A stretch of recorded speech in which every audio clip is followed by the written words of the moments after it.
This meeting is being recorded. Good evening, everyone. Let's try this. I'm trying AI Companion for the first time. Let's try this and see what happens. What? You said Polish, verstanden. Oh, okay. I'll change it. I'll change. We'll find Sruli instead of Suri. Okay. Shalom Aleichem. Oh, now this is odd because we said for only 5 people said they're going to come tonight, and we already have 6. So one of you guys didn't register, but it's okay. We accept you anyway. All right, let's go. Tonight we are going to, hopefully, Be'ezrat Hashem, we're going to cover some ground. I really want to finish the Perek tonight. So we're going to pick up from where we left off. We have to wrap that up, and then we have a Mishnah with this final Gemara. I'm going to try to keep our eye on the questions, and we're going to try to hold the questions toward the end of the class. Obviously, we'll take here or there if we need to, but I want to hold the questions mostly to the end of the class. I will preface this by saying there are a lot of topics tonight that are not halacha l'maaseh, which means the halacha does not accord with this. We're going to see that. We're going to see opinions. You're going to be like, wait a minute. I know we don't hold like this. So there's going to be some topics tonight that the halacha is not like it. So I don't necessarily want to delve too much into it. We'll speak about it, but we'll want to cover ground so we could finish the parak as we said. So let's pick up from where we left off. We were discussing on 30A-3. We're up to Marimar Amar Zutra. We're discussing what certain rabbis would do when they would leave early in the morning. And I'm going to, as a preface, I'm just going to share screen for a second, and I'm just going to remind us of the time. So if you look at the screen here, I will move this here. You can see that in the mornings, there's really 3 times. Can you see this? I'm sure you guys could see this, yeah? Someone confirm for me? Someone on the Zoom? Yes, we see fun. Yeah, okay, perfect. So there's 3 times that are important for us to think about. We're talking about dawn, which is Alot HaShachar, and that's the time that the horizon, the light begins to come up at the horizon. That's called Alot HaShachar. The time that the sun actually rises is Hanetz Hachama, which is the third, it's really the last row here. It's the top edge of the sun appears, and they're writing, you know what? This was generated by Copilot. So I mean, it did a good job. So it's the ideal time for Amidah and prayers. Yeah, that's good. The sunrise marker is the actual ball of the sun hits the horizon. Dawn is when the lights of the sun, the rays of the sun, even before the sun rises, you already start seeing some light. But the earliest time for Shema is a time called Misheyakir. That's the earliest time for Shema and the earliest time for tallit and for tefillin. That is what the halacha calls not 6 feet, let's say 4 amot. We'll correct Copilot. It's the amount. It's being able to recognize your friend from 4 amot away, in not someone that you know very well that you might be able to recognize from even further than that, not someone that you don't know at all that you won't recognize, period. So this is what the halacha says, it's the time of Misheyakir, and that's the earliest time for Shema. So these 3 times are critical. Now here is the situation. There were rabbis who were leaving their home, and I put the times for tomorrow morning, December 10th, so you could have some sort of context. Dawn tomorrow morning is at 5:40. Misheyakir is at 6:13 mitzvot, 6:13 a.m. rather, and Hanetz is at 7:08. Okay, if someone wants to pray, the ideal time to pray is what? Like if you could design the right moment to say Shema, the right moment to say Shacharit, how is the best way to design it? No. Very good. You got to go 20 minutes before sunrise, not after sunrise. 20 minutes before sunrise is when you start Baruch Shamar, so that you can start Amidah at Hanetz Hachama. That's called Vatikin. That's called Hanetz Minyan. You go to Netz, Rama? Sometime. You've been. Okay. So that Hanetz, the ideal is you hit Shacharit, Hashem Zevzai Tiftach, Baruch, at 7:08. Which means you're going to say Shema at, you said 7:06. Or you want to give yourself some more time, Shema, let's say 7:04. So you say that, then you say Galal Yisrael, and you start Hashem Sefadai Tiftach. That's the ideal time. Okay? Now, what is the earliest time?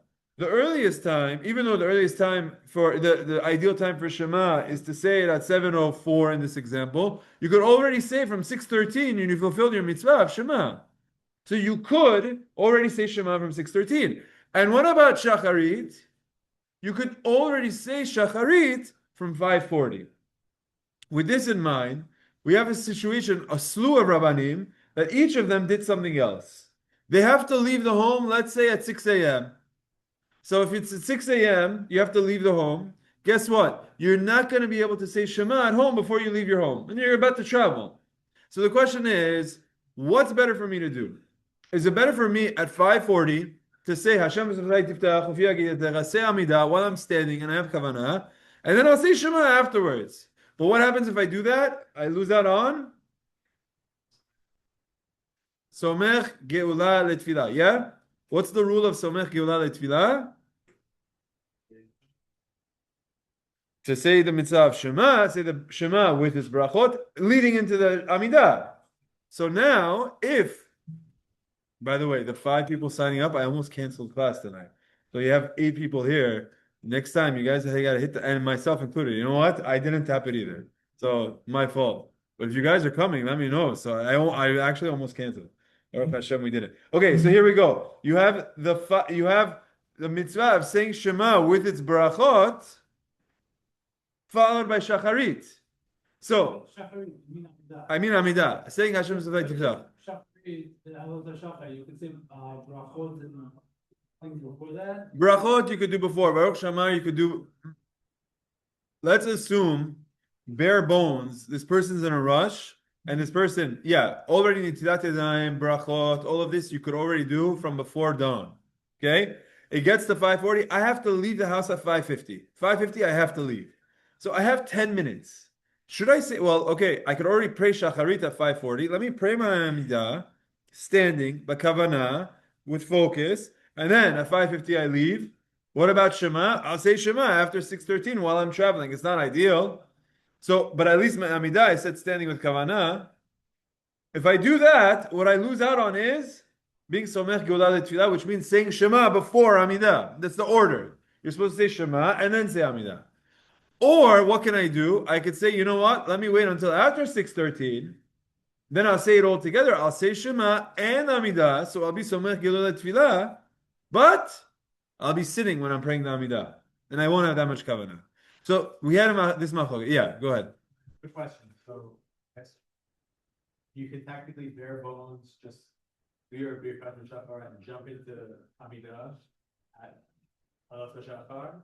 But if you're doing the Shema later, you still have to say the Berachot before Shema and after Shema. Correct. Then you don't do Amidah. Then exactly. That's the question we're dealt with. The question we're dealt with, just to elaborate on what Ben is saying, is like, let's put Pesukei de Zimra, which means Baruch Shamar Yishtabach, let's put that aside. Which, by the way, the Baruch Shamar all the way through Yishtabach is not explicitly in the Gemara anywhere. It's a custom that we have. We do it as part of our tefillah, but it's not in the Shas. The Talmud, what happens is you say Berachot, and you say Berachot Kriyat Shema. You start with Baruch of Kriyat Shema, and of course we're going to see that there's other psukim and mizmorim they would say, but in the context of Baruch She'amar and Yishtabach, let's put that aside. We have Berachot Kriyat Shema with Shema, Berachot Kriyat Shema, Amidah. That's what our Shacharit is made up of. If I say Amidah first at home at 5:40 in this case, then after 6:13, after Misheyakir, I'm going to say Berachot Shema, and the Berachot, but no Amidah. So that's the question of which one is better. We saw it was a machloket. One opinion says it's better to pray Amidah first because you're going to be standing, and when you're standing, you're going to have kavanah.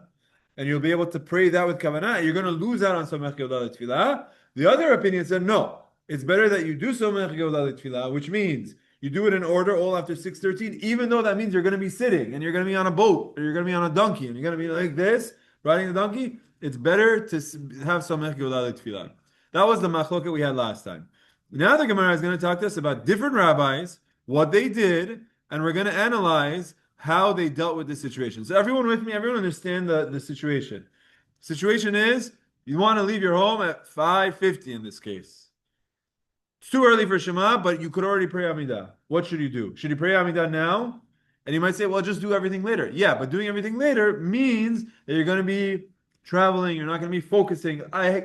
Is it better for me to have better focus for the Amidah and then lose out on Somech Gilal Tefillah? Or do I say that Somech Gilal Tefillah is more important even though I'm sacrificing on Kavanah? Yes. Is there any argument like maybe if you stall later, might not be able to like get to it? So the understanding is that it's not there's no. So you're saying if you stall, you may not get to say it at all. Okay, if you make that an option, that if you stall, you may not say it at all, then it really shifts the what is it? It shifts the scale to like, okay, so definitely you should say it before. But here we're saying is like even if we know you're going to be able to say it because you're going to say Shema, even if we know it might still be better to say it before because you're going to say better quality, not just saying it at all. Whereas the other opinion that says no, you have to be so but to your point, if you say like I'm not going to be able to say it afterwards, then of course, then what's the question? If you're not, if you think you're not going to be able to say it, then you're right. You should say it as soon as you get that chance. Okay, here we go. I'm in. All right, let's do it. So here we are. We spoke about this last time, and just to give you a running start, I could just tell you that the last lines that we did on the bottom of 30A-3 on Daf Lamed Amud Aleph was, B'mai kami palgeh. What are these two opinions disagreeing with? Mor savar tefillah me'umad adif. The first opinion, who says you should pray first at 5:40. That opinion holds that praying while standing is more important, even though you're going to lose out on Somech Gilal Tefillah. Umor Savar, and the other opinion, Rabbi Shimon ben Elazar, holds that being Somech Gilal Tefillah, joining the redemption blessing to the prayer, is preferable, even though you're going to be sitting and not having as much kavanah. Now we have two rabbis. Ready? And again, we're going to try to keep the questions to the minimum, unless you need it. It's fine, ask, but let's try to keep it to the minimum so we can finish the Perek tonight. Let's go!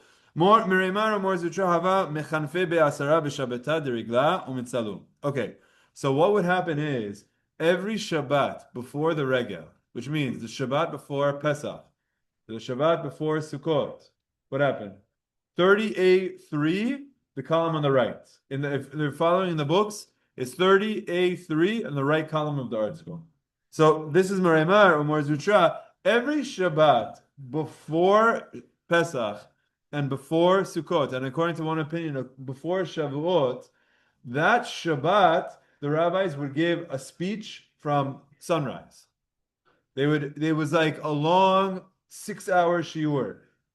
Truth is, the amount of time it takes to cover all of halachot Pesach is more than one day. But this is what they used to do. People would be working, people would be traveling. The Shabbat before Pesach, people come home. All of a sudden, people are coming away from college, people are coming away from here, people are coming away from there. Now's the week that the rabbis had to give explanations for all of the halachot. It's almost like you're leaving 2-3 days left before Pesach, but the Shabbat before Pesach was called a Shabbat Agadol, the same before Sukkot, answering all of the questions. So these rabbis would be ready to go at 7 a.m. The shiur starts. This obviously poses an issue. What are they supposed to do with their minyan? So let's see what these two rabbis did. These two rabbis, they would gather a minyan in their homes, the rigla uminsalu. They would gather, basically they would have a small minyan. They would have an early minyan, which makes sense, right? The rabbis are going to be giving a shiur. Going back to our chart, remember, I'm not going to pull it up again, but this is the advantage you have if you're sitting in the classroom. You get to see it on the board. The earliest time for shacharit is 7:08, but already at 5:40 you're allowed to pray. So they had a minyan starting at 5:40. And they had this issue of they were missing out on being Somech Gilal Tefillah, but this is what they would do. This is what Merimar and Morzutra, they would have a 5:40 minyan that morning. At least they would pray Be'asara, with 10. Okay? Rav Ashi didn't like that. He didn't go get a minyan. What would Rav Ashi? Mitzaleh b'hadet tzibura b'yachid miyushav. Here's what he would do. While he was giving the shiur, he was sitting. Just like, let's say I'm sitting right now, he was also sitting. But what Rav Ashi had was, it was a huge lecture hall. He didn't have a microphone. It was Shabbat. I mean, they didn't have. So what would they do in order to make themselves more audible? What would they do? They would call up someone like Rama to be the Meturgaman. You would sit next to the rabbi. Rav Ashi would say a line, and then the Meturgaman would translate it, would explain. But it wasn't so much translate, it was more repeat, very loud. You needed someone with a loud voice. So the rabbi, you could imagine, spoke in a low voice. He was the elder, he didn't have such a long voice, couldn't project. And then there's one, the Meturgaman next to him would say it very loud. Okay, that's how it would work. So what Rav Ashi does is he would pray while he was sitting, giving the shiur. The way Rashi explains, let's see if they have a footnote, because it's actually pretty funny. Number 30. He didn't want to pray early. He would not pray early before the lecture. Rather, when the time of Shema arrived, he would recite to the announcer, the Meturgaman, a large portion of the lecture. All of a sudden, he would say, okay, you wait a minute, I'm going to give you 5 minutes of material right now. I'm going to give you 10 minutes of material. And he goes through the whole thing. When the scholar in Talmudic times gave a public lecture, he would do so with the assistance of an announcer. The scholar would quietly communicate his thoughts in Hebrew to the announcer, who would then express to the public in a loud voice and in the vernacular. Vernacular meaning in the language that everyone understood. While the announcer was repeating to the public, Rav Ashi would recite the Shema and pray Amidah in the sitting position. Why didn't he stand up? He would not get up and leave the room so as not to inconvenience the public to stand up for him. If in the middle of the shiur, all of a sudden he gets up, everyone's like, what's going on? They get distracted. They're not listening. They stand up for the rabbi. He makes a whole big commotion. So what would he do? He would prepare a 6, 7, 8 minute thing. He would say it. He would time it out. And as soon as he would see the Meturgaman would start, he would say the Berachot of Shema. He would say Shema. He would say Amidah. And then, as soon as he would continue with the shiur. He would time it out well. So he did not want to pray shacharit at 5:40 because he would be missing out on being somech gadol tefillah. This is how he dealt with it. Morei Mara, Morei Zutra, what did they do? They got a minyan at 5:40. So not only did they want to do it, but they want to do it with the minyan. Rav Ashi said, I'm not getting a minyan. I'm not even praying at 5:40. I'm going to wait until 6:13. I'm going to wait until it's the early time of Shema. I'm going to wait until sunrise. I'm going to then say it while I'm sitting down. But look at this.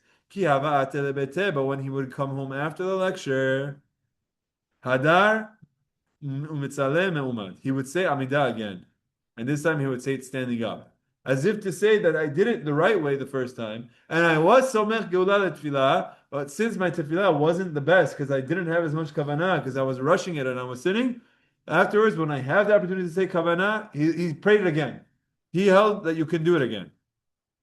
Amrle Rabbanan said to him, so why don't you just do what Morei Mara Morei Zutra do? What did they do? They had the minyan at 5:40. So why don't you go pray beforehand and have a minyan? Amar lahu, he says to them, it's too hard for me to go gather a minyan at 5:40. It's very difficult for me to do this. And then actually, the way Rashi explains is that I find it troublesome to go gather. Now you got to go tell more people to come. So the question is, what was everyone else doing? That's what I asked. Right. So what Rav Ashi, the way Rashi explains is that while the shiur was going on, it was a 5-hour shiur from 7 a.m. until 12 noon. 5-hour shiur. During that time, people would go out for 5 minutes, 10 minutes. They would say their Shema and they would say their Amidah. But Rav Ashi couldn't leave. Like they were able to take a break. You're able to go to the bathroom and go sit for a Shabbat. What? It was a question. Yeah, exactly. It was a question and answer. He had things prepared, and for sure, people would come up with their she'elot. It would be both. So the rabbi, the Shabbat before Pesach, before Sukkot, would have to make himself available with no breaks. It's crazy. No breaks. I would quit. You're not giving me a break. I want to go to the bathroom. They don't let him go to the bathroom. What he would do. But then, so what, the way he dealt with this was he stayed here. So he says, how come you don't have a minyan before? He says, because I now have to get all of them to come early. They don't want to come early. Like, it's too difficult. Where am I going to do this? I'll just do this way. So then they said, why don't you do like the what Avua of Shmuel and Levi did, which we actually did that last week. What they did was they prayed at home bi'achid. So fine, you're saying it's too hard to go get a minyan, so don't get a minyan. Just pray by yourself. Amar lahu, so he says to them, La chazena lahu l'rabanan kashishem yinad avdiachim. My rabbis never did this. He says, I've never seen my rabbis go and pray shacharit alone so early. For me, and by doing that, you're losing out on somech gula tefillah. I don't want to do that. For me, it's better. I want to be somech gula tefillah. My rabbis didn't do this, so that's that.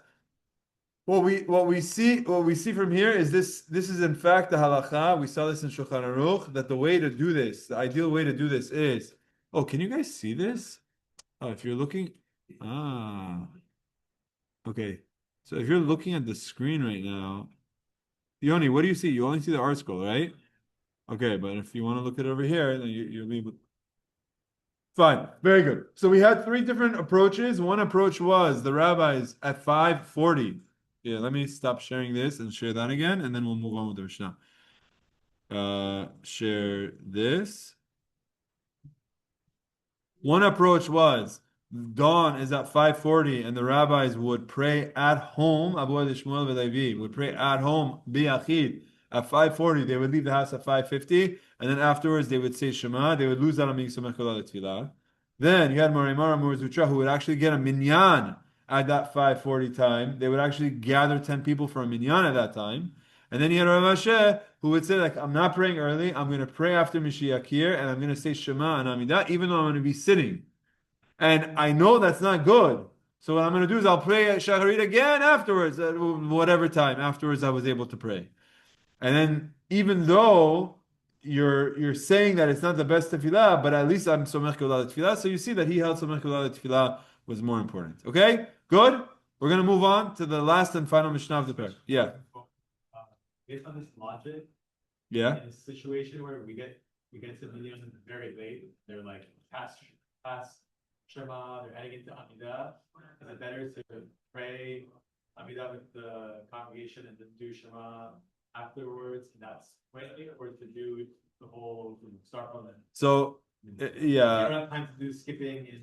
You're asking a very good question. Very good question. So, Ben, you're asking the question of, okay, I get to shul on a weekday morning or a Shabbat morning, and whatever it is, I have the option of joining the minyan right away. I could join them for a minyan.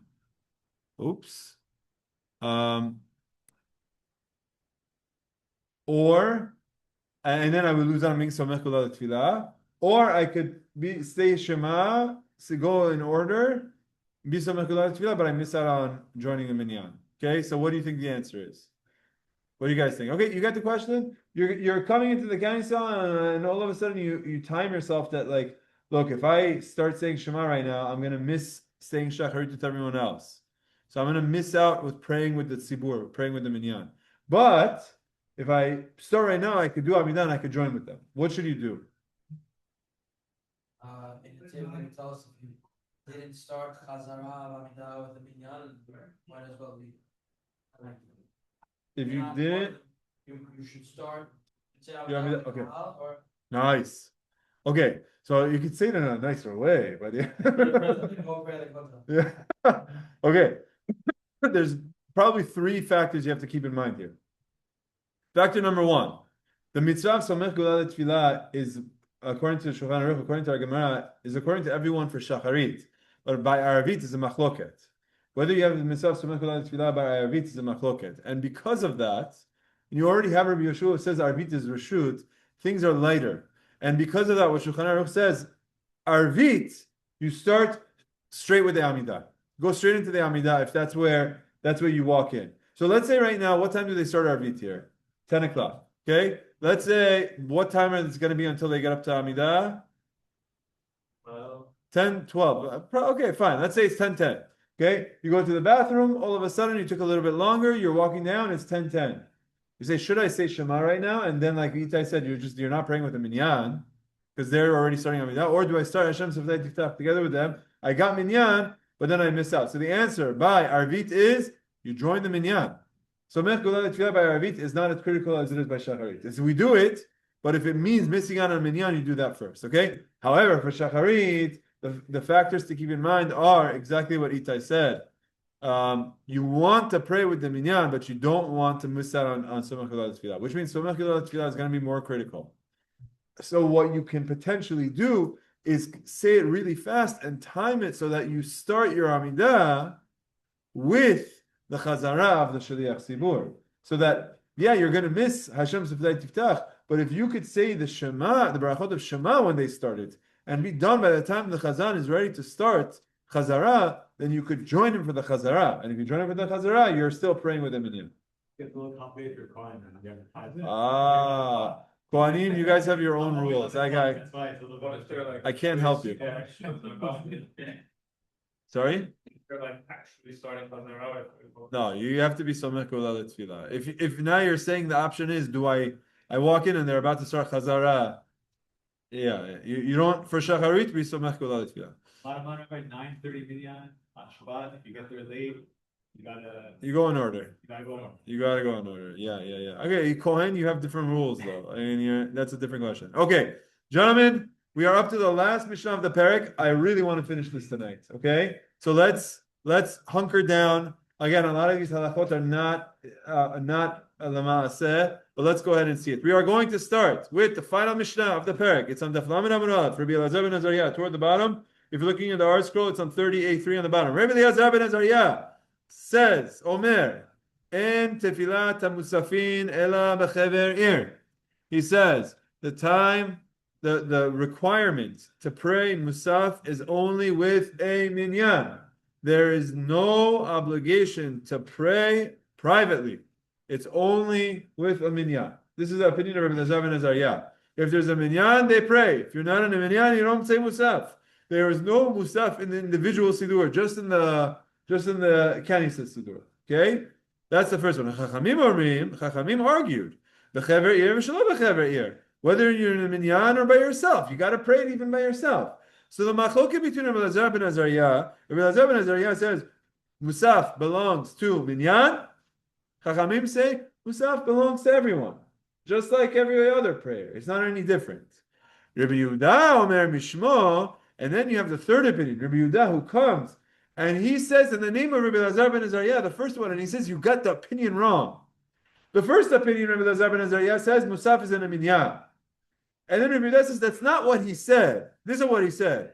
Kol makom sheyesh sham chever ir. Whenever there is a minyan in the town, yachid patur mitfilat musafin. Then the individuals don't need to pray. And the Gemara right now is going to define the exact difference between opinion number 1 and opinion number 3. Let's see it in the Gemara, and then we'll see all 3. So the Gemara asks, Rabbi Yehuda, that third opinion, Hainu Tanan Kamai, it's the first opinion. Rabbi Yehuda is telling us, whenever there's a minyan in the town, the individual doesn't need to pray.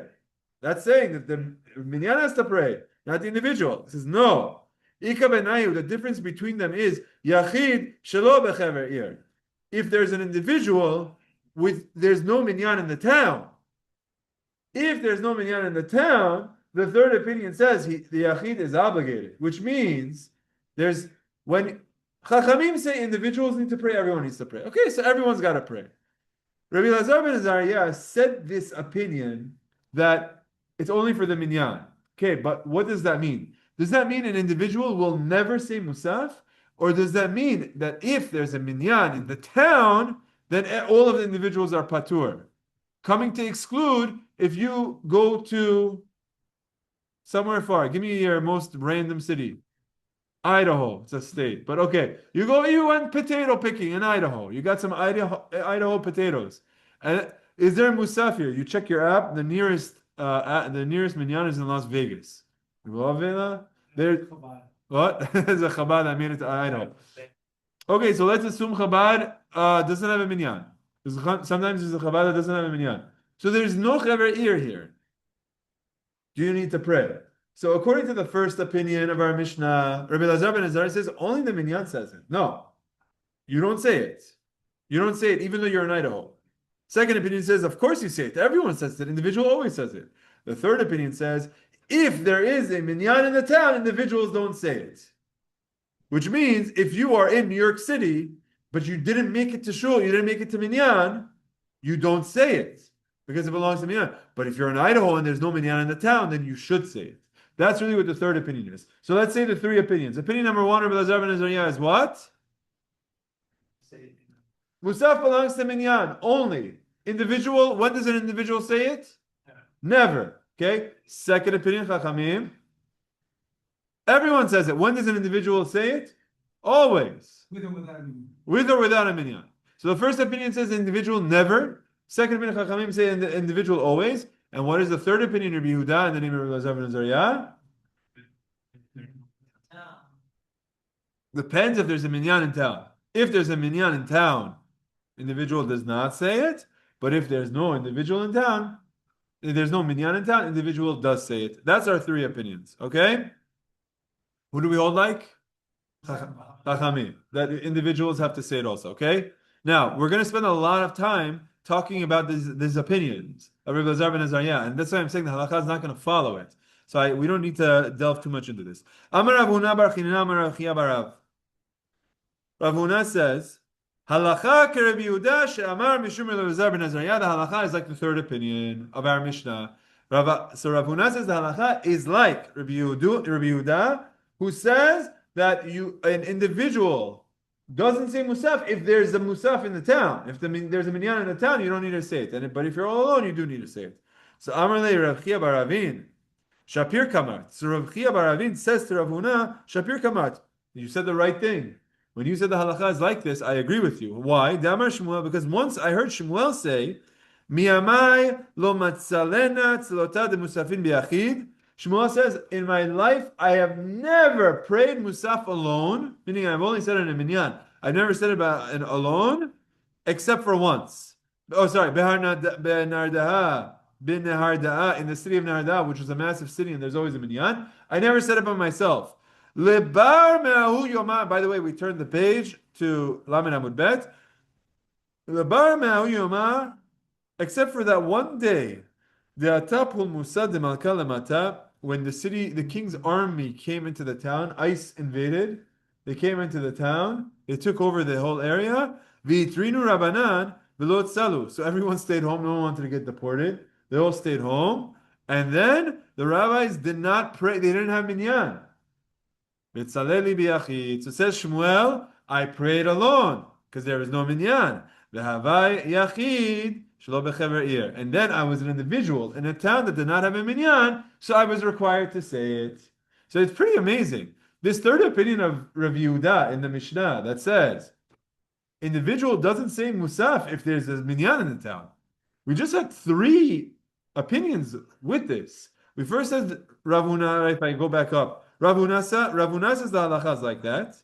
Rav Chia says, and I agree with you, because I have a story that Shmuel says, never in my life did I pray Musaf alone, except for that one time when the army came through and we didn't have a minyan, so then I had to say it alone. So you see, that's another proof. Now, we have another one, but now we're going to have a proof in the opposite direction, or at least an opinion in the opposite direction. Yativ Rav Chanina Kara. There was one rabbi, his name was Rav Chanina. He was an expert in Tanakh. If you wanted to know what the pasuk said, you wanted to know where can I find this pasuk, you would go to Rav Chanina Kara. He was an expert Baal Koreh. So once he was there, Kamed Rabbi Yanai, he was sitting there in front of Rabbi Yanai, and he was teaching the following rule. Halacha Rabbi Yehuda Shamar Mishum Rabbi Elazar ben Azariah. The rule is like Rabbi Yehuda, who says in the name of Rabbi Elazar ben Azariah, he says that if there's a minyan in town, individuals don't need to pray Musaf. So the rabbi, Rabbi Yanai, heard him and says, Puk kiraech lebara. He says, go teach your pasukim somewhere else. Like, here you have a pasuk expert saying something in halacha, and Rabbi Yanai was not happy with this. Saying, that's not the halacha, not in my bet midrash. You know what? You're an expert in pasukim, go teach pasukim somewhere else. Like, don't come in here and start teaching us halacha. That's not what halacha is like. So you see, Rabbi Yanai didn't like this because he held that everyone's prays Musaf, even individual. So Rabbi Yanai wasn't happy about it, and he told him the halacha is not like that. Your ruling is incorrect. Amar Rabbi Yochanan. Rabbi Yochanan says, Ani ra'iti. Now we're going to see. Rabbi Yanai was the opinion that didn't like what Rabbi Chanina Kara said, so he said, get out, because he felt that you always had to pray even if you're alone. Now Rabbi Yochanan is going to bring a proof about him. Amar Rabbi Yochanan says, Ani ra'iti et Rabbi Yanai. I once saw Rabbi Yanai, did saleh v'hadar saleh. I once saw him on Shabbat. He was alone. Let's say it was just him and him. It was there. We were alone. There was a minyan in town. And what happened? I saw him pray once and I saw him pray again. He prayed twice. So what does that mean? What does that mean about Rabbi Yanai? He said shacharit and he said musaf, and there was a minyan in town. And even though there was a minyan in town, he said it. So that means it holds like halacha. So you could say it was mincha. It was before the time of mincha. What? Oh, okay. So this is the question the Gemara is going to ask. So mincha, it's before mincha. But let's see what happens. What he's implying here is that I saw him praying price. Once shacharit, once musaf. So Amar Rabbi Yirmiyah was like you guys over here. Rabbi Yirmiyah, very, very cynical, doesn't believe it. Here comes Rabbi Yochanan and says, I saw him praying twice. You're like, no, but he was doing this. No, he was doing that. He was doing this. So Amar Rabbi Yirmiyah, Rabbi Zerah, so Rabbi Yirmiyah says, V'dilma mi'ikaran la kavan da'ateh. His first tefillah, he just didn't have kavanah. So then afterwards he realized, like, I prayed the wrong way. I should have prayed with the so let me do it again. Let me do my tashlumin. Let me pray a second time. So now he had kavanah, so he had a makeup. He wanted to pray correctly. Amar Leh, he says, I'm sorry, what are you talking about? Chazi man gavra rabba de kamasaed ale. Look at which great rabbi it was that just made this testimony. It was Rabbi Yochanan who's saying this. You think Rabbi Yochanan doesn't know these halachot? You're coming and saying, oh, maybe it was mincha. You think Rabbi Yochanan is not aware of mincha? Or you think he's not aware of the fact that it's possible someone will repeat? If he's coming and he's making a testimony, it's because he understood the situation. You know what this would be like? If I hear someone's talking about as a halacha, and then Rabbi Ben Chaim says, I know for a fact that Rav Yosef held this way. And I tell Rabbi Ben Chaim, maybe he just wasn't feeling good that day. And so it's like, hold on a second. Like, what do you think? You think he doesn't have that critical thinking ability to be able to think it through? He thought it through. He's coming with a testimony. He's saying, I saw Rabbi Yanai pray twice, meaning he understood the situation. He prayed Musaf. So this is actually very, very important rule. Like Musar. Chazeh man gavra rabba de kamashid ale. Look at the great person who testified, Rabbi Yochanan. And since he issued his testimony, he assuredly ascertained that Rabbi Yonai prayed Musaf the second time, not Shacharit. If you have someone bringing a story, and that person is someone that understands halachot, understands exceptions, understands situations, and he's still coming forward with this testimony, it means that he's concluded, that he had enough evidence to conclude. He's not just throwing out some story that could imply something without thinking it through. Like his words matter, what he's saying. Okay, fine. Next story. Probably doesn't, there's different opinions. Let's see what they say here. Tosfot. Yeah, there's a Tosfot here. Let's go ahead and see this. It's really probably not related, but let's see how we could say it's related. Rabbi Yameh, Rabbi Yaseh. By the way, this comes up on Daf Cher Amud Aleph. Rabbi Yameh, Rabbi Yaseh. Af agav davud lehu. So they started back in Tiberia. Rabbi Yameh and Rabbi Yaseh were two rabbis, and we're going to tell you a story about what they would learn when they were praying. They lived in Tiberia, and in Tiberia there were 13 batei knesiyot, a lot. V'lo havu mitzalu ela bnei amudei hechad havu garseh. But they wouldn't go to Kanisah. These two rabbis would never leave the Bet Midrash.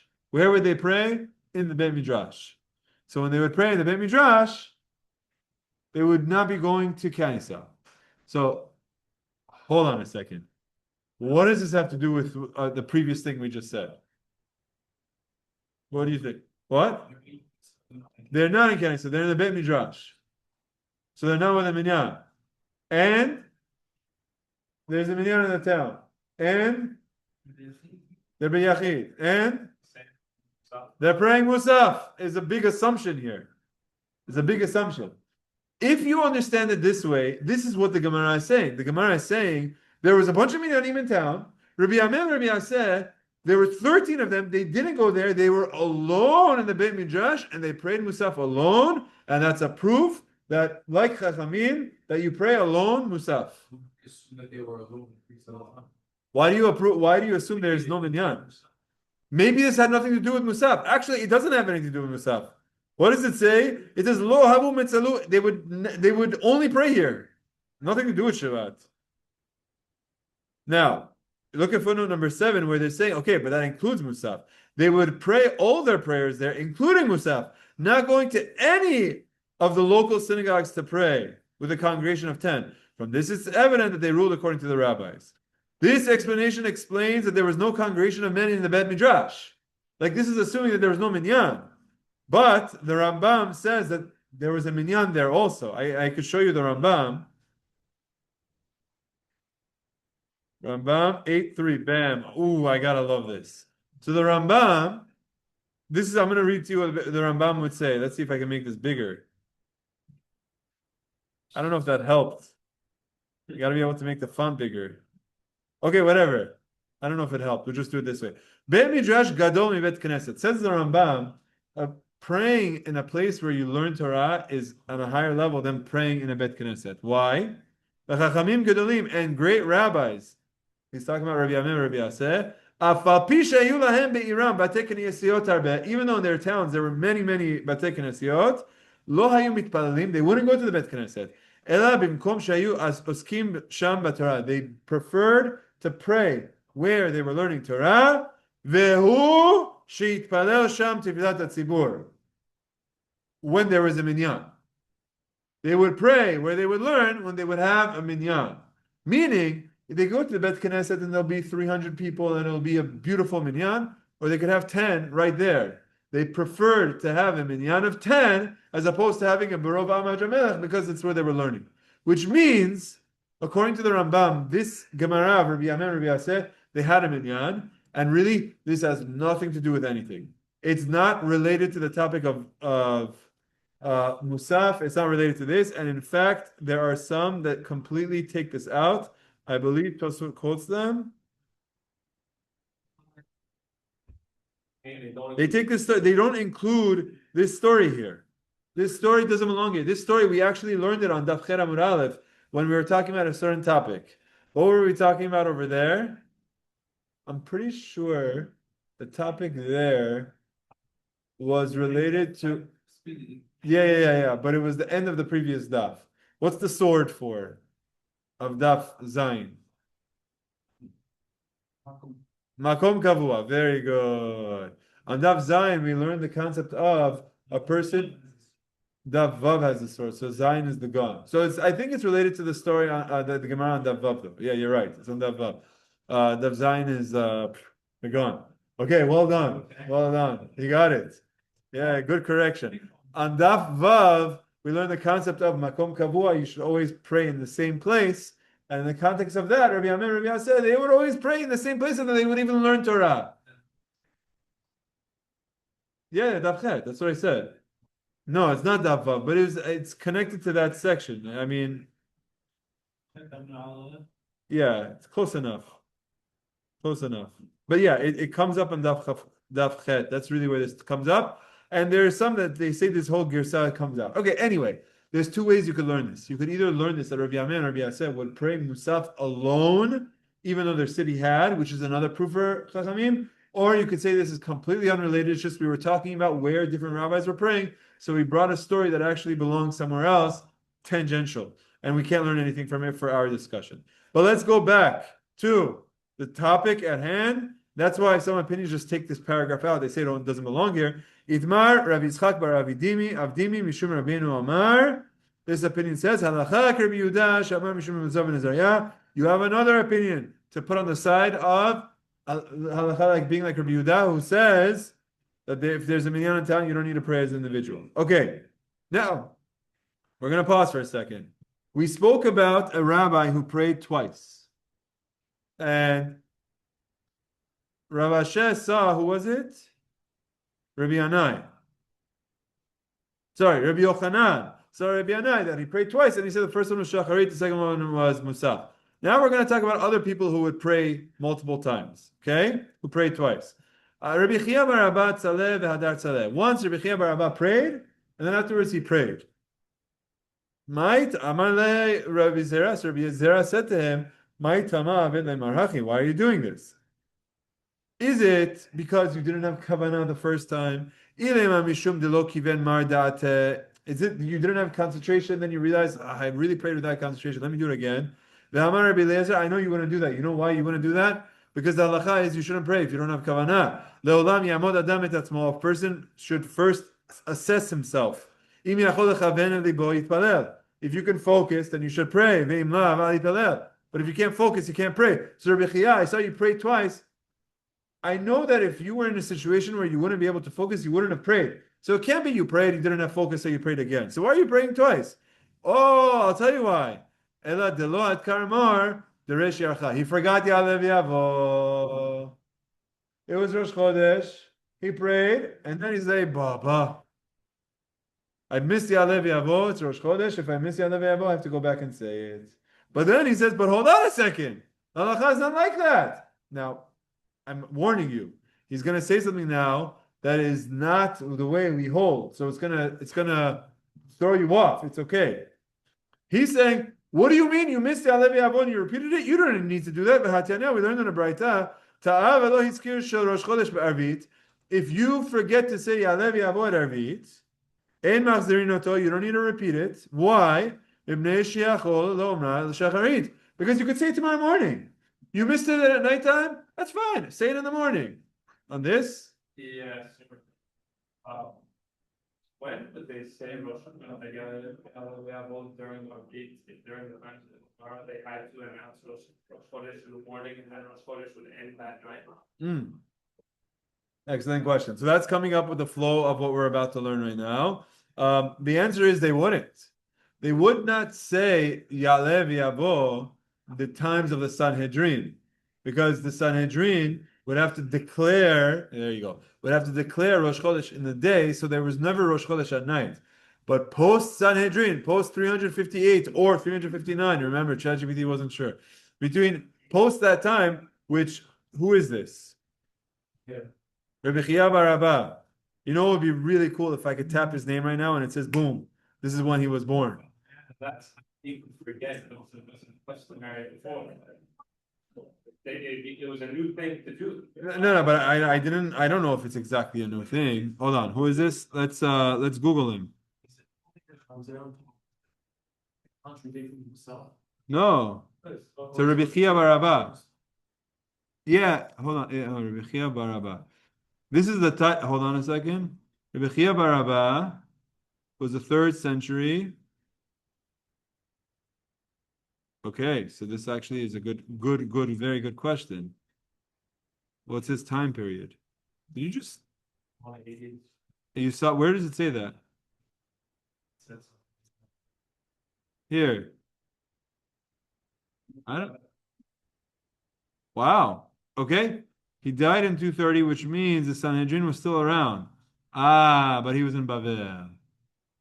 So in Bavel, they weren't. They were.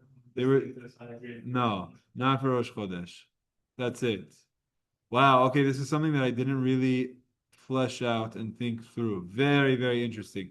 So he was around at the times of. Sorry for those who are not seeing the Zoom. We just looked up. Rabbi Chia bar Abba was alive in Bavel during the times of the Sanhedrin. Was still around, but in Bavel, Rosh Chodesh, they didn't have it. But regardless, I think this is a tangent that I don't want to get into because I really want to finish the Perek. Hold on a second. Let's do this. Rabbi Chia bar Abba was in a situation once that he prayed and he prayed again. So Rabbi Zera asked him, and it's almost like what you're saying. He's like going through all of the options. Why is it that you pray twice? Is it because you didn't have kavanah and you prayed again? I know that can't be the case because Rabbi Eliezer says don't pray if you don't have kavanah. So rather, is it because you missed your Ya'aleh v'yavo? I know it can't be that either. Why? Because the Braita says if you ever make a mistake and you miss Ya'aleh v'yavo at night, it's fine. You don't need to repeat because you could say it again in the morning. If you miss Ya'aleh v'yavo in the morning, you don't need to repeat because you're going to say Musaf. So you're going to mention it. You're going to say Mekadesh Yisrael is a Rosh Chodeshim. So you don't need to say Musafin. And if you miss Musaf also, it's okay because you said it in your mincha. So you never need to go back. Amalei. So finally, he lets him talk.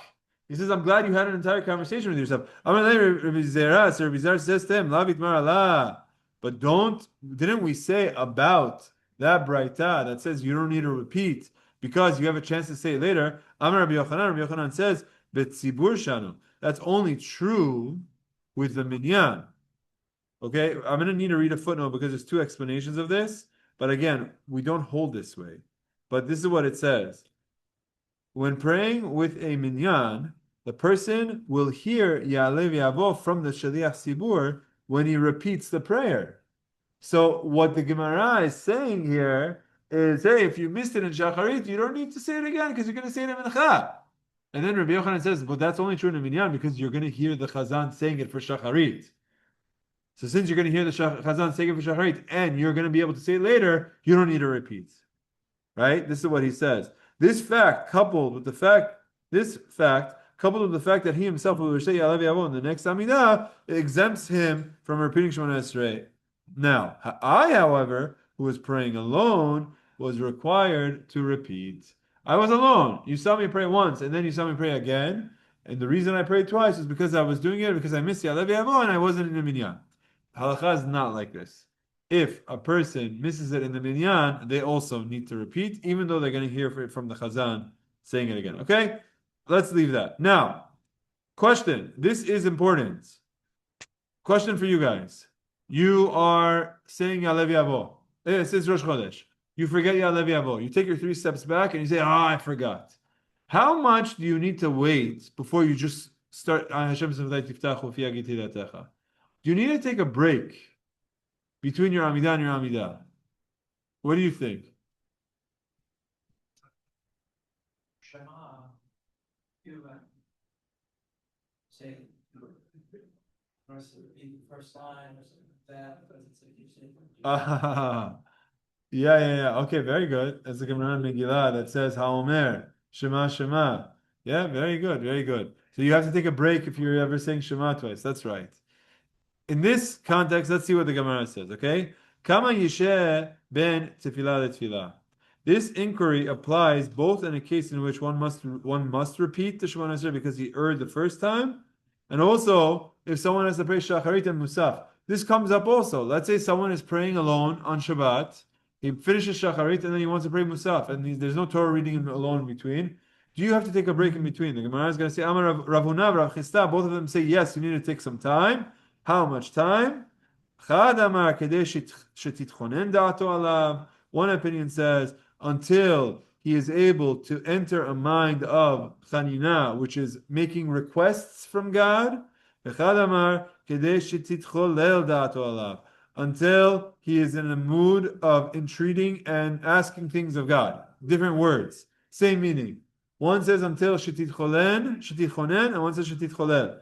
It's the same meaning. The Gemara cites a source. Why do they each say a different verb if it means the same thing? Hold on, what does it mean? What it means is that you need to take a moment to think and to concentrate and to prepare, that you need to make requests now, and you need to stand in front of Hashem now. Meaning you can't just roll into it. You need to take a moment and to premeditate your prayer.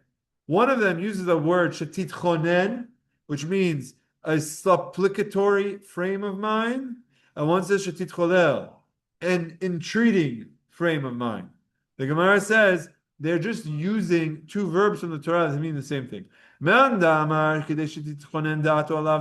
first opinion that says that he has to have a supplicatory frame of mind before he starts his prayer. Dichtiv, as the pasuk says, "Va'et chanan el Adonai," and I pray to God. He chose this word of va'et chanan. Why? Because Chachamim tell us that Moshe Rabbeinu prayed to enter the land of Israel. 516. Close. 515 times. Very good. The gematria of Va'et Chanan. So this is someone who did repeated tefillot. But each and every one had a titchonen alav. Each and every one had a supplicatory train of mind. So if you want to do what Moshe Rabbeinu did and play plenty of times, you need to make sure you take a moment and think and prepare for asking Hashem for something. And the other one that says you should have an entreating frame of mind, it's Vayechal Moshe, following this pasuk that again Moshe Rabbeinu asked and begged for Hashem not to destroy us. He asked again. So instead of Vatitcholel, it's two verbs from the Torah. Yes. Questions? Didn't we say this a few pages ago where you were to say Musaf is not back to back or something like that? Where you have to, it's one opinion, you have to pray for different things. Rabbi Eliezer? Where is it? Where are you? It's in the Mishnah. One makes his prayer fixed is not. That was the set. Okay, so okay, tremendous. I love this. So where was this? Let's pull it up. Let's see. You know what? I'm gonna lose it. Don't make me do this. But let's just talk for a second. If we don't finish the Perek because of this, I'm gonna be upset at you guys. But let's just talk this through. The Mishnah said haoseh tefilato keva and tefilato tachanunim. One who makes his prayer keva. There was 4 opinions as to what that meant. What were the 4 opinions? Yeah, the last one was that he needs to pray, that someone who prays at the set time every time, which means not dynamic with his prayer, that's his prayer is not correct because he should be praying with the sunrise and sunset. That was the 4th answer. What? A burden. That's, I believe, the first one. The first one was that if your prayer it feels like a burden on you, that you're just fulfilling your obligation, then your obligation is that it feels a heavy burden. That's the first answer. Very good. The second one was this. What is it? Yeah, but there's 4 opinions as to what that line keva means. Exactly. Well, correct. Very good. The prayer is unchanged, as you guys are saying. That's the keva, of it being unchanged. What was the third answer? Supplicate, being to have the frame of mind of a supplication. It has to be like in pleading, to be pleading. Okay, where is it? It's Haftet. Let's just quickly find it. All right. Okay. Fine. We have to do it. On the bottom, 29. Say it again. Bottom of.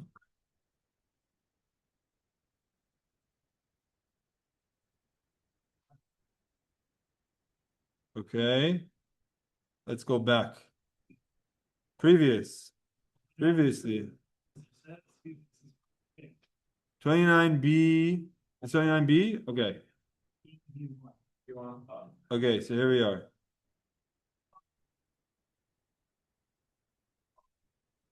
Answer number 1, if it's like a burden. Answer number 2, it's not said in a supplicatory manner. Answer number 3, he's unable to innovate something new, which is what you guys just said, to introduce a new request. And number 4 is when he's not praying with the sunrise and sunset, but at the same time every day. Okay, so how do you connect that to what we were saying? I lost my train of thought. How is that connected? Saying 12 back to back. So you need to have Same concept. It's exactly the same concept that if you're going to do 2 Amidas back to back, you need to take a break in the middle and make it actually like our second answer, the supplication, which is also like a third answer. You need to have something different. Very good. This happens if someone wants to pray Mincha Arvit at home, or if a person wants to pray Shacharit Musaf at home and is going back to back. You need to take a moment in between and to meditate and to say, I'm going to say a different prayer. I need to have separate, new, refreshed kavanah. Very good. If you miss a prayer, you cry again, right? Correct. Tashumin, same concept. If a person missed Shacharit, he's going to pray Mincha twice, then you have to take a break in between to be able to prepare yourself for it. Kedei shetitchonen or kedei shetitcholel. Okay. Amar Marimar. This is the last section, and we're going to finish this. Amar Amemar. Amemar ends us off with Rosh Chodesh. Again, this is what Andrew started to allude to. Mistabra milta derav b'chodesh maleh. It makes sense that Rav. I skipped. I'm sorry. I skipped. Here. Yeah. Amar Rav Anan. Rav Anan said. Amar Rav said, Ta'a velo hiskir shel Rosh Chodesh Arvit. If a person misses Ya'alev Yavo in the evening in Arvit, okay, so you miss it in the evening, Ein machzirin oto, you do not go back. Lefi she'en bedin mikachin et hachodesh ele bayom, because the courts were only open during the day, and this is something that Andrew brought up already. We spoke about this a few times.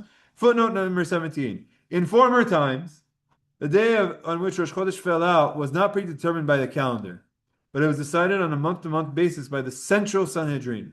Briefly, this involved the Bet Din hearing testimony from witnesses as to their sighting of the new moon. Upon cross-examining the witnesses and determining their testimony to be correct, the court would declare that day as Rosh Chodesh by publicly sanctifying it. What would they say? Mekudash HaChodesh. They would say Mekudash, Mekudash. Very good. This sanctification was never performed at night. Accordingly, since the day does not yet have the sanctity of Rosh Chodesh until the morning, one who forgot to say Ya'aleh v'yavo at night need not repeat Shemona Esrei. This is what the halacha says. Okay? So here's the rule that we didn't see in the Gemara yet. This rule is on the Flam and Amud Bet of Berachot, even though we've spoken about it a few times. If a person did not pray, did not say Ya'aleh v'yavo in their Arvit, you don't need to go back. Why? Because the sanctification of the new moon only happens during the day, so they never was Rosh Chodesh at night when the times of the Sanhedrin. So Amar says, this makes sense. He's coming up with an idea. This makes sense in a 2-day Rosh Chodesh, and you miss it on the first Arvit. It's fine because it's Chodesh Maleh. There's 2 days Rosh Chodesh, and you'll be able to say it the second one. Why? But if there's only 1 day Rosh Chodesh, you miss it in Arvit, you need to go back. This is what Amimar says. So you have Rav Anan in the name of Rav says that if you miss it in Arvit, you don't repeat because there's no Rosh Chodesh at night. Comes Amimar and says that's for a 2-day Rosh Chodesh because you could say it the next night. But for a 1-day Rosh Chodesh, no. 1-day Rosh Chodesh, if you miss it, you go back and say it. So Rav Ashi says to him, Michti, hold on a second. Rav told us the reason why. What was his reason? It's not that you can catch it up by tomorrow night. It doesn't matter whether it's a full month or an empty or a deficient month, meaning whether it's a 1-day Rosh Chodesh, 2-day Rosh Chodesh. It makes no difference. According to this conclusion. Oh wow! You know what? Let's just do these footnotes for fun. Footnote number 18. I love this stuff. So let's just do it. Months in the Jewish calendar are of 2 durations: 29 days and 30 days. Why? The moon. What's the moon cycle? You got it, Andrew. 29 days, 12 hours, 44 minutes, and 3 1/3 seconds. Okay, you weren't expecting that question tonight. So very good. Very good. That's exactly good. 29 days or 30 days. In brief, the reason, I love how they say in brief. They did this for the last footnote also. Because they're like, we don't want to teach you Masechet Rosh Hashanah right now. So in brief, the reason for this is because the moon, upon whose waxing and waning the months are based, completes 1 full cycle in approximately 29.5 days. Approximately. Since Rosh Chodesh cannot begin in the middle of the month, months generally alternate between 29 days and 30 days. So that the months are either 50, so the 2 months are 59 days. Fine. Day 30 is always Rosh Chodesh. If the previous month was a 29-day, a deficient month, then day 30 is the first of the next month. If the previous month was a 30-day, then day 30 is Rosh Chodesh as part of the previous month. But it's still, but that day is still considered the last day of the previous month. Day 31 is also Rosh Chodesh as the first day of the new month. Amemar reasons that Rav's ruling allowing one not repeat the Ma'ariv Shemona Esrei if Ya'aleh v'yavo was forgotten only applies to the first day of a 2-day Rosh Chodesh, since in that case the person will recite Ya'aleh v'yavo on the second night, which is the true Rosh Chodesh. On a 1-day Rosh Chodesh, however, he must repeat. And then Rav Ashi says to him, "What are you talking about?" He gave us the reason why. It's not because you could make it up the next night, because it's not the real night, because the next night is the real night. He says it's because there was no Sanhedrin at nighttime. Footnote. According to this conclusion, one need not repeat Shemoneh Esrei even if you forgot Ya'aleh v'yavo on the second night. Although the second night is fully Rosh Chodesh, nevertheless, since night is not a time for sanctification, the evening is not significant enough to necessitate a repetition of its prayer. In light of this final Gemara, Tosfot suggests deleting this whole. Tosfot suggests deleting the phrase in the Braita above, which states that one who forgot Ya'aleh v'yavo in Ma'ariv does not need to repeat in Shemona Esrei because he will mention in Shacharit. Remember that Braita that he told him, and he said, if you miss it at nighttime, you could repeat it. You don't need to say it again because you can repeat it in the morning. And if you miss it in the morning, you don't need to repeat it because you can say it in the afternoon. And if you miss it there, you consider that. So it says that whole Braita is faulty. Cut it out. Disconnect it. and really just switch it with this. How he came and he prayed twice, and you say, why do you need to pray twice? You don't need to do a second one because it's Arvit, and we don't do it in twice the right. So it's like sort of like relearns this Gemara. Okay. Questions? All right, let's say it all together. Okay, here, look at this. Everyone, here we go. They don't let me highlight it. Hadran Allah Tefillat HaShachar.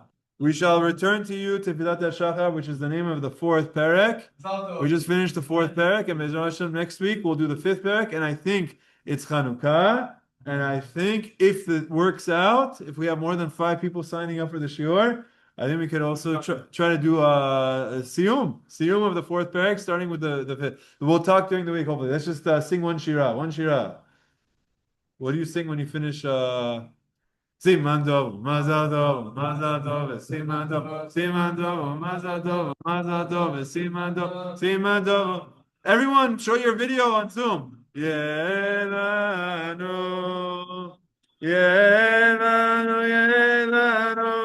Olech Yisrael,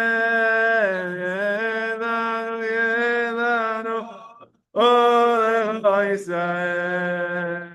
David Melech Yisrael. David Melech Yisrael.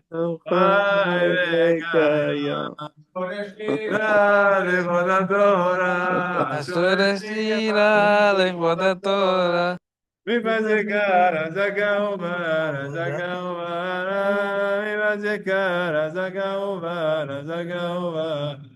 Let's Oseh Shalom, the fourth Perek away. Oseh Shalom. Hold on, time out. We're concluding the book of Art Scroll. This book of Art Scroll, we're done. We're done with this. We are now moving on to the new book, volume 2. So everyone take your Gemara and lift it as we say Oseh Shalom. Oseh Shalom. Oh, Yaseh Shalom Aleinu ve'al kol Yisrael ve'imru amen. Yaseh Shalom Shalom Aleinu ve'al kol Yisrael. Yaseh Shalom Shalom Aleinu ve'al kol. Okay, Be'ezrat Hashem, for next week, we need new Gemarot. And guess what? We already have them sponsored. So we're good to go. We're going to start volume number 2 next week. It has 2 asterisks, and we already have them, Be'ezrat Hashem, in good health. Mazal Tov, everyone. Be'ezrat Hashem. See you next time in good health. Mazal Tov.